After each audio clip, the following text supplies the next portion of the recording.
اللہ کے نام سے شروع جو بڑا مہربان اور نہایت رحم کرنے والا ہے۔ حدیث نبوی صلی اللہ علیہ وآلہ وسلم،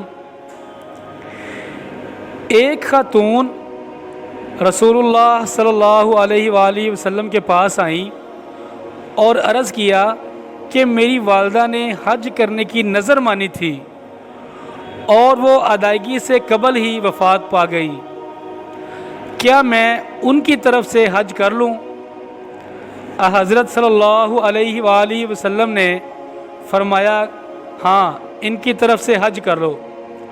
تمہارا کیا خیال ہے اگر تمہاری والدہ پر کوئی قرض ہوتا تو تم اسے پورا کرتی؟ انہوں نے کہا کہ ہاں۔ حضرت صلی اللہ علیہ وآلہ وسلم نے فرمایا کہ پھر اس قرض کو بھی پورا کر جو اللہ تعالیٰ کا ہے، کیونکہ اس قرض کا پورا کرنا زیادہ ضروری ہے۔ صحیح بخاری حدیث نمبر 7315۔